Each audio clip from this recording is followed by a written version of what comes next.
2023 पौष शुद्ध द्वादशी शके 1945 मृगशिरा या शुभ नक्षत्रावर अयोध्येतील श्रीराम जन्मभूमी तीर्थस्थळावर निर्माण केलेल्या मंदिरामध्ये श्रीरामाच्या मूर्तीची प्रतिष्ठापना झाली। संपूर्ण देशामध्ये प्रभू श्रीराम भक्ती आणि शक्ती पर्व संपन्न होत आहे। हाच आनंद द्विगुणित करण्यासाठी वारणा परिवार सादर करीत आहे उद्घोष प्रभू श्रीरामाचा।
मंत्रमूलम गुरुर्वाक्यम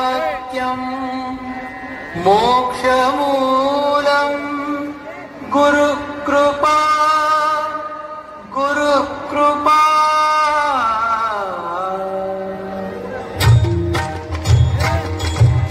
नादा दुनिया नाद निर्मितो श्रीराम जय राम जय जय राम। नादा दुनिया नाद निर्मितो श्रीराम जय राम जय जय राम। नाद निर्मितो मंगलधाम श्रीराम जय राम जय जय राम। परब्रह्मात आहे राम श्रीराम जय राम जय जय राम। चैतन्यात आहे राम श्रीराम जय राम जय जय राम। सत्संगाचा सुगंध राम श्रीराम जय राम जय जय राम।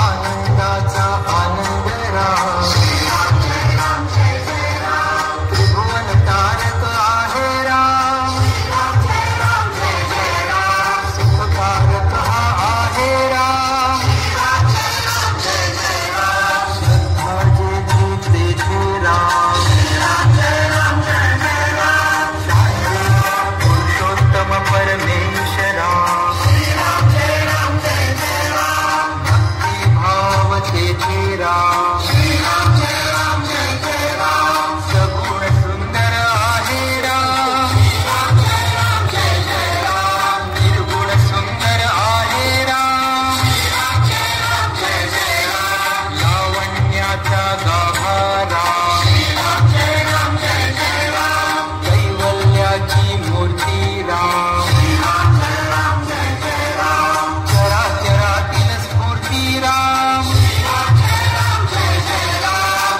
आज्ञा ठाई आहे राम श्रीराम जय राम जय जय राम। परमात्मा ही आहे राम श्रीराम जय राम जय जय राम। सगुणात ही आहे राम श्रीराम जय राम जय जय राम। निर्गुण सुंदर आहे राम श्रीराम जय राम जय जय राम। जेथे मंगल तेथे राम श्रीराम जय राम जय जय राम। सुमंगलाची पहाट राम श्रीराम जय राम जय जय राम। सुरतीचे या चल राम श्रीराम जय राम जय जय राम। कर्तव्याचे पालन राम श्रीराम जय राम जय जय राम। दुःख निवारक आहे राम श्रीराम जय राम जय जय राम।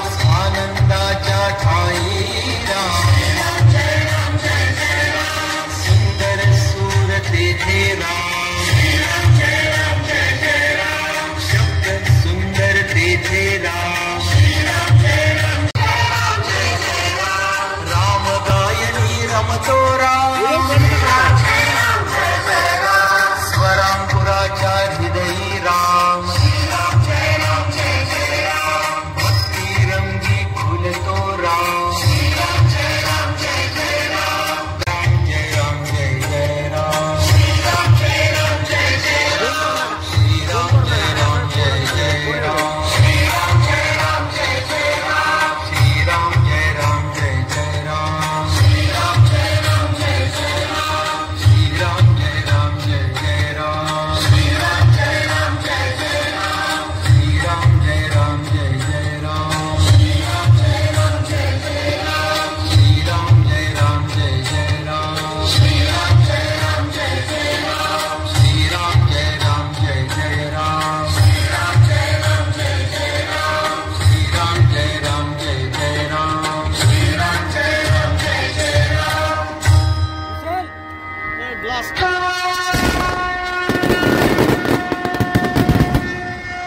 हो 70.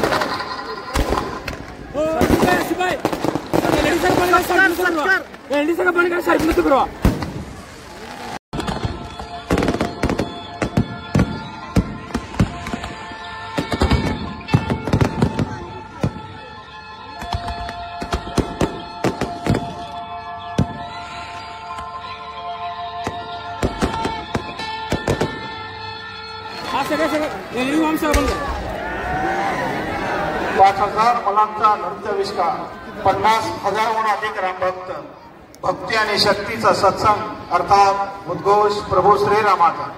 या सोहळ्याला शिवाशीर्वाद देण्यासाठी उपस्थित करवीर पीठाचे शंकराचार्य पूजनीय विद्या नरसिंह भारती यांचा सन्मान सोहळा वारणा परिवाराच्या वतीने संपन्न करूया.